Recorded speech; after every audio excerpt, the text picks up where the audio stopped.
In this last chapter of the semester, we discuss the disposition decision, which is what shall we do at the end of our original holding period? Do you plan to sell it, refinance, renovation? What are the related considerations? Why do we have these disposition considerations? Because we have changes in the expectations over an anticipated holding period. If you plan to hold this property for like 5 years, maybe at the end of the 5 years, the market rent change, or there are tax law change, which you reconsider whether you should sell the property or not. And also, at the meantime, we have equity build up. There is an opportunity cost not to sell the property, because over time, as the equity in the property is built up, it represents a substantial purchasing power, which could be redeployed to buy additional properties. Also, as equity build up, there are reduced interest payment, so we have a lower tax deduction on interest payment. The reversion decision related to whether we should keep it all or sell the property. The opportunity cost of not selling the property, which are the sale proceedings we could receive and invest somewhere else. And also, as equity build up, there are lower tax deduction due to the decreasing portion of interest in the debt service. So the tax benefit from mortgage payment is reduced over time. As an alternative to disposition sell the property, you can also consider refinance. By refinance, you can borrow a larger loan amount from the bank. So in this way, you can obtain additional fund to invest in other properties. And there are no taxes on the additional fund to be received. If you sell the property, you would have to pay capital gain tax if the property is sold. However, the cost of refinancing, think about the points you pay to the lender to buy down the interest rate, the appraisal fees, and other expenses. And also, there are diversification benefit from reinvesting the loan proceeding. When you borrow more money from the bank, you can invest in the properties in other fields or in other locations, which can help you diversify your investment portfolio. When we talk about the decision at the end of the expected holding period, we always have this problem. How do we focus the future sale price? There are two popular methods we usually use. The first is we can determine an expected appreciation rate on the sale price. So we use the original purchase price as basis, let it increase at the appreciation rate to get estimation for the sale price. Or we can use the capitalization approach. We can focus the net operating income in the year and use the value equals to NOI divided by cap rate to calculate the expected future sale price. There are two methods of deferred tax payment at the time of disposition. The first we call the installment method. The second we call tax deferred exchange. So the installment sales means when the property is sold, the buyer do not make a lump sum payment of the full sale price to the seller. Instead, they make the periodic payment, like installment, to the seller after the year of sale. This is used to recognize the revenue after sale has occurred, and when the sales are stipulated under very extended cash collection terms. So the seller is going to collect the remaining sale price from you over a relatively longer time frame. When the risk of not being able to collect is reasonably high, or when there is no reason basis for estimating the proportion of the installment account, the revenue recognition will be deferred, and installment sales method is used because you do not receive the whole price in 1 year and have to pay the capital gain tax. You can defer the tax payment when you receive cash flow gradually. So it's kind of a seller financing. In the seller financing, we have the profit ratio, which is the gross profit divided by the contract price. So the gross profit equal to sale price minus adjusted basis, which is the reported gain at the sale year. Still remember, the adjusted basis include the original purchase price plus any capital expenditure investment you have invested in the property. So we make sure the gross profit is really the net profit we have received from the property price appreciation rather than the price increase from our innovation or investment. So the contract price equals to the sale price minus the debt or the equity seller received in this case. Tax deferred or the tax-free exchange, which means when a property owner wants to sell a property or purchase another property within a specific period of time, the equity of the property being exchanged is carried over to the acquired property.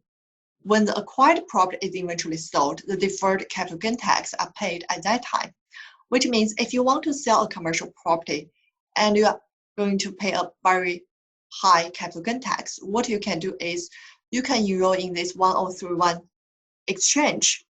So you can purchase another commercial property within a specific time frame, and you are not going to pay capital gain during this transaction. Instead, you are going to pay the capital gain when you sell this new property in the future period.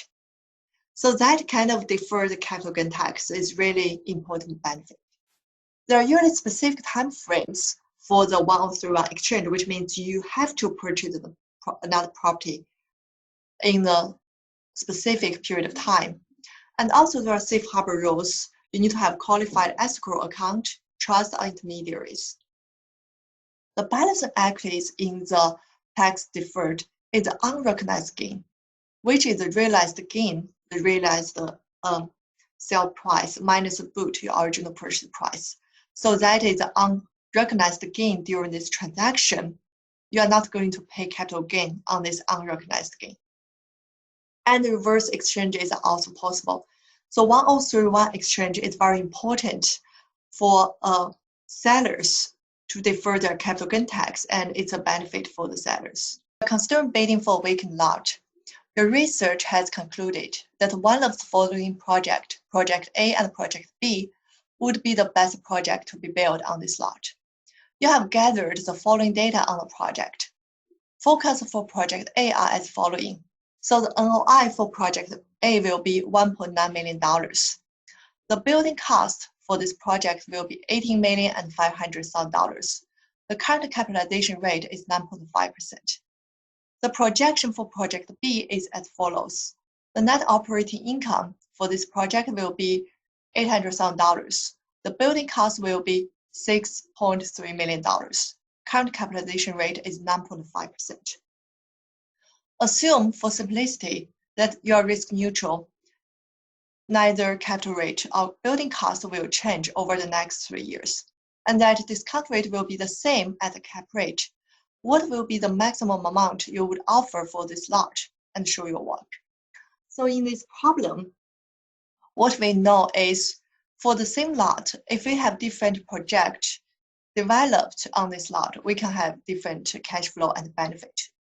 What we need to analyze is compared Project A and Project B, what are the lot value for each project? And the sale price, the maximum amount you would be willing offer for this lot will be the lot price, which can generate to you the highest value. So for Project A, we can calculate the property value first using capitalization approach. So we use NOI of Project A divided by the cap rate of Project A, which give us the value for the property. And then subtract the building cost, which will give us the land value for the Project A equals to 1.5 million. For Project B, again, we divided the net operating income by the capitalization rate. Subtract the building cost for Project B, we will get the land value for Project B, which is $2,121,000. So we can see, depend on what project will be developed on this land, the price for the land will be different. So the maximum you will be willing to offer for this land will be $2,121,000. So this gives you some idea is how do we estimate the value for vacant land. So disposition decision, the decision rule is about the property disposition. we need to ask a question: what can the investor net if the property is sold today? What is the future expected performance of the property if the investor do not sell it today? And should the property be sold and the fund received to be invested in another property? So that is a question we need to consider at the end of our expected holding period. So the expected cash flows are adjusted for the current expectation. What are the new rental income growth rate assumption? What do you expect the rental growth in the future? The original cost and depreciation will stay in place. And the tax rate will need to change to reflect any current loss or change in the loss. The mortgage and interest will stay the same. And what is the future expected sale price of the property if you don't sell it today? So if the investor, assuming will net $100,000 after all taxes and expenses, if the property is sold today, can the money be invested and earn a greater return than if the property is not sold? So basically, it's a matter of comparing future streams of cash flow. It's a decision between whether you should continue holding this property or you should sell this property and invest the sale proceedings in another project. Let's say, assuming the future expected net cash flow for a 3-year holding period, if you sell this property today, you receive $100,000. You invest in the project. Well, this project generates the future cash flow for you. So in the first year, you can receive $10,000. Second year, $11,000. Third year, $12,000. And last year, when you really sell it, you can receive $103,000. So we can compute the internal rate of return equals to 11.82% with this cash flow. So the after-tax internal rate of return, 11.82%, is what the investor give up by selling the property and take $100,000 today. Now we need to ask the question, is there an investment of comparable risk which can earn a greater after-tax internal rate of return than 11.82%? If there is alternative investment opportunity which generate a higher return than this at comparable risk, then yes, you should sell the property and invest the $100,000 in an opportunity somewhere else.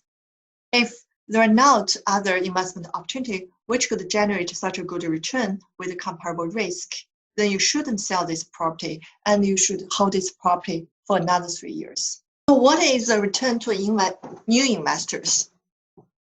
New investors, they have a new adjusted basis in the property because they purchased the property at a new price. And also they depreciate the property based on tax laws at the new purchase date. As the tax laws changes, this could influence the sale decision as it may favor the new investors more or less favorably. What can a new investor gain given the changes? So in this case, you need to compute the after-tax internal rate of return for the new investor from the new investor perspective.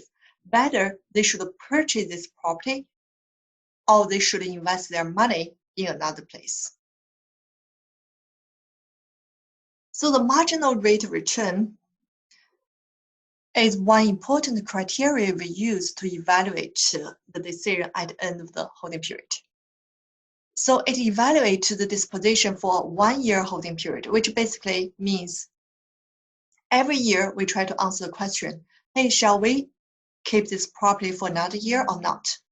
So we are repeating the evaluation for the subsequent 1-year holding period, which will generate a series of marginal rate of return based on 1-year holding period for each year. So the marginal rate of return, what it equals is year T.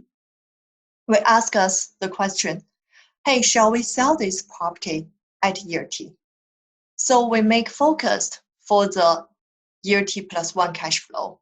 So in year T plus 1, we are going to receive after-tax cash flow from operation, as well as after-tax cash flow from sale if we sell at the end of year T plus 1. So that is the total cash flow for year T plus 1, which minus the after-tax cash flow from year T, which is assuming we sell this at year T, we are going to receive the sale price. That is also like our original investment into year T plus 1. which is the net benefit if we hold this property for 1 more year, from year T to year T plus 1. And then divided your original investment, which is after-tax cash flow from year T if you sell this property. So the whole idea is, if I sell this property in year T, I'm going to receive after-tax cash flow from sales in year T.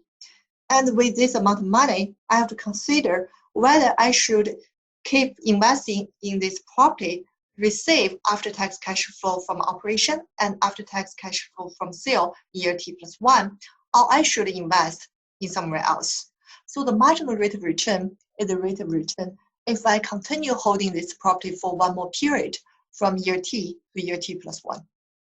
So the decision rule is you will sell the property when the marginal rate of return falls below assumed reinvestment rate for fund from the property sale, which is the decision rule.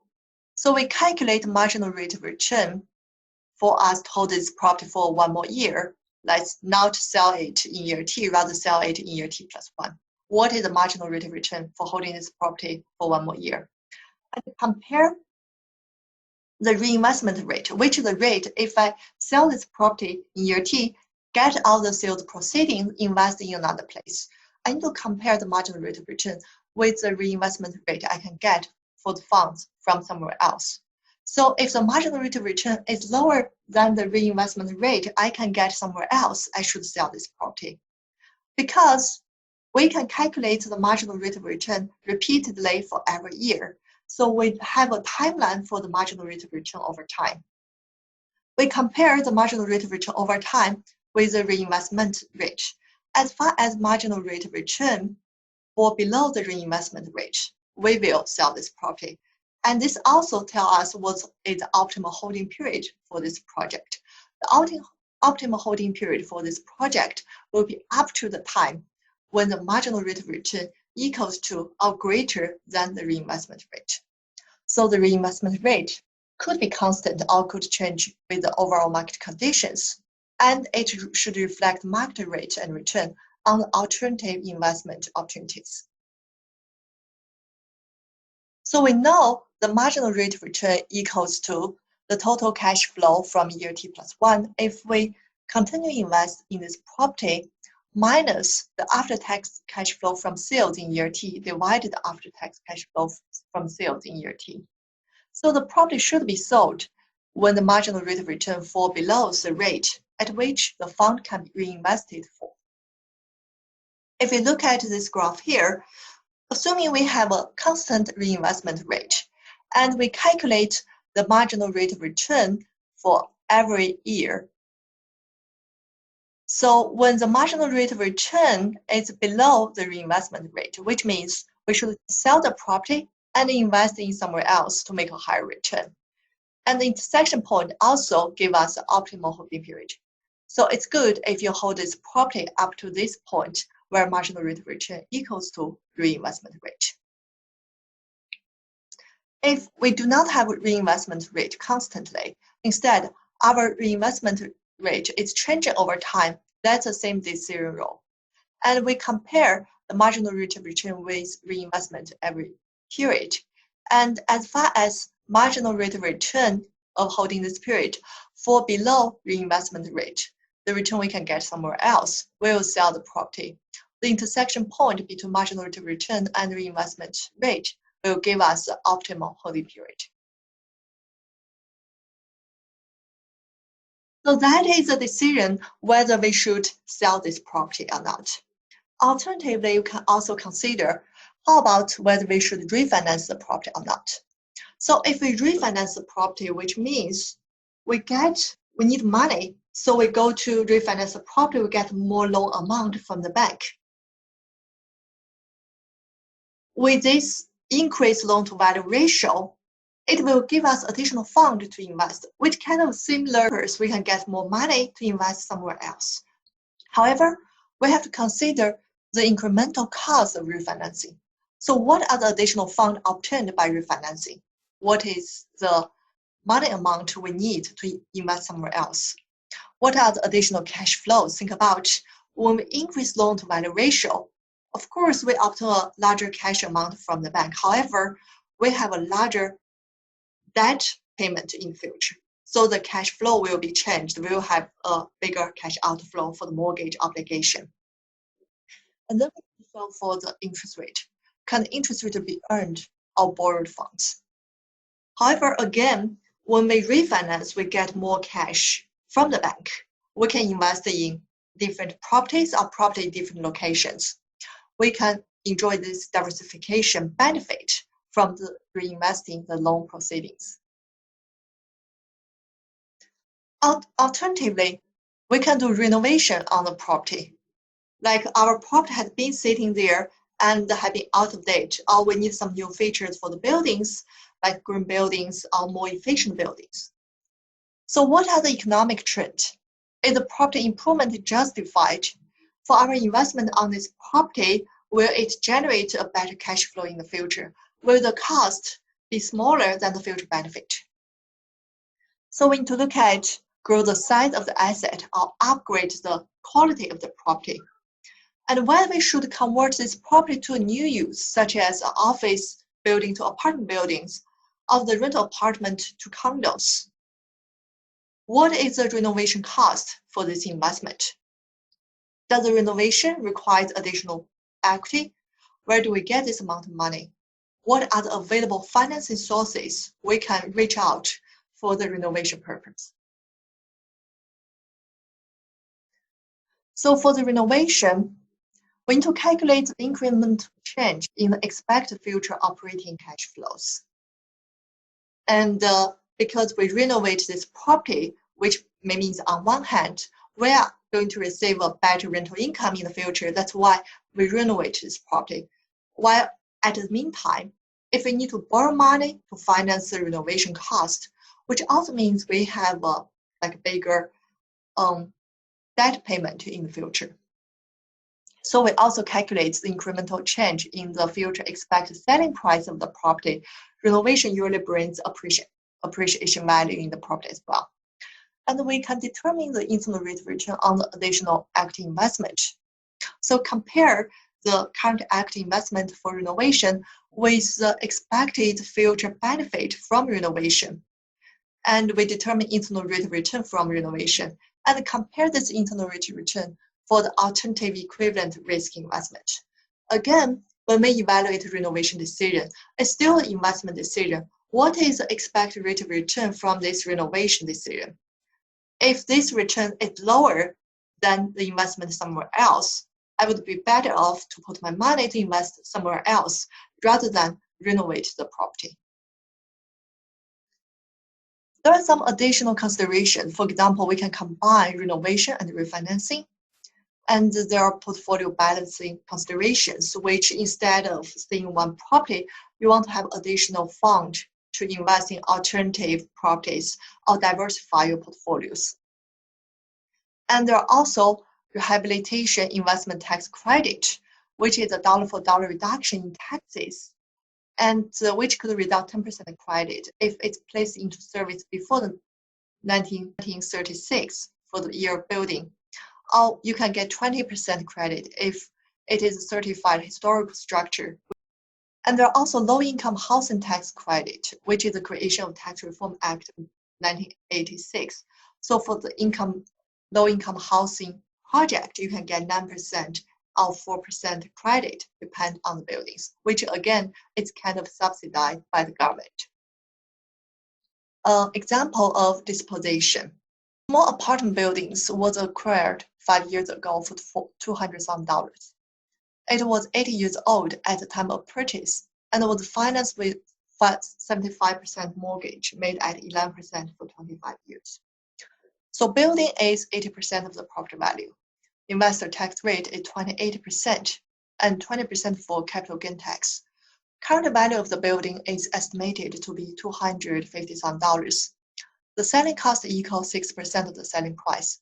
The first year rent is $39,000 and expected to increase at annual rate of 4%. Operating expenses are projected to be 50% of rent. So shall the investor sell it or hold it for another 5 years? Now this question is you have hold this property for a period. You are considering for the future, for the next 5 years, shall the investor hold it or not? So what we need to do is we need to calculate the expected internal rate of return to hold this property for another 5 years, and then compare this return with the alternative investment opportunity. So if the internal rate of return for hold this property for another 5 years is higher than the investment opportunity somewhere else, then we should hold it for another 5 years. If the internal rate of return for this project is lower than the alternative investment opportunity somewhere else, then we should sell this property now, take the sale price, and invest this money somewhere else at a higher return. The first sheet of this Excel is a past operating result. And so for this property you acquired 5 years ago, which means you have been there for 5 years, right? So in the first table here, all the tables here, what we are looking at is the past operating result for this building from the 5 year ago to the current date. So this is the cash flow we do from year 1 to the year 5 for the past holding period. And we can start from the rental income here, and it increased at 4%. That's the same thing as we did before, unless operating expenses given in the first year and increase over time. And we can calculate the debt service, which is calculated with all the debt information we get before tax cash flow, which is all the same as we did before. And then we can calculate the taxes every year. And again, we have net operating income, subtract interest and depreciation. So here we don't display the debt table, and the interest part as well as the debt service is all calculated by the financial table we did before. And then we can calculate the after-tax cash flow from year 1 to year 5. So this is cash flow from operation, which shows, hey, what are your cash flow in the past 5 years? And then we have the sales price. We do the cash flow from sales and get the before-tax cash flow and after-tax cash flow from sales.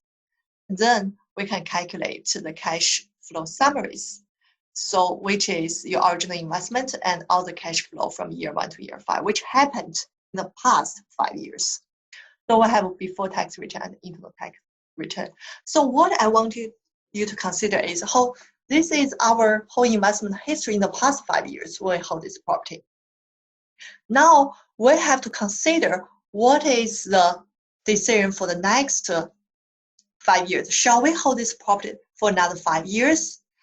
And this after-tax cash flow from sale, the number here, $78,295. So this is what is the cash flow we would obtain if we sell this property today. So this amount of money will be our original investment to consider for another 5 years.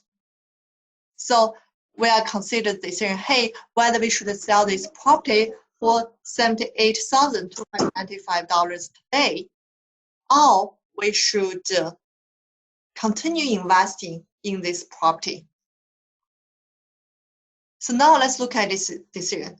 We do the same procedure. We calculate the cash flow from year 6 to year 10, which means, hey, if we hold this property for another 5 years, what will be the cash flow look like? So we have the rent goes on 4%, continue from previous period, and with less expenses, we have our net operating income, less debt services, we have before tax cash flows. And then we can calculate the taxes. We have net operating income, less interest, less depreciation, we get taxable income, we get taxes, and we obtain our after-tax cash flow by minus tax from the before-tax cash flow. So that is the cash flow from operation if you hold this property for another 5 years. Now again, we calculate the cash flow from sales for hold it for another 5 years. So we get the after-tax and before-tax cash flow from sales. Shall we sell it now, or shall we hold it for another 5 years? So we need to note that this decision, the initial cost of holding this property, of not selling the property, is the after-tax cash flow from sale in year 5. So if we hold this property, what is our original investment? If we hold this property, which means we end up not selling this property, we do not obtain $78,294 by selling this property. Instead, we put this money in this investment for another 5 years.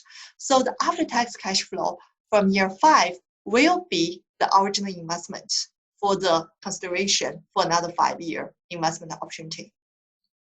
And then we just bring the after-tax cash flow from another 5 years. So this year 1 to year 5 here, actually you can say it is a cash flow for the next 5 years. And then we can calculate the internal rate of return for this time series. For continue being in this property for another 5 years, it's 14.74%. That is the internal rate of return if you continue hold this property for another 5 years. Now let's think about how do we make the decision. What is the decision rule? The decision rule is, let's think about what is the investment rate in somewhere else. Say if I could find investment opportunity which is comparable risk level with holding this property, but generate 16% return, which is higher than the internal rate of return here, then the best decision for me would be sell this property at end of year 5, receive $78,294, and invest $78,294 at a 16% investment opportunity rather than continue holding this property for another 5 years. Or in the contrary, if I search around, I found 14.74% rate is better than all the rate I can get somewhere else, then I would be better off investing in this property for another 5 years.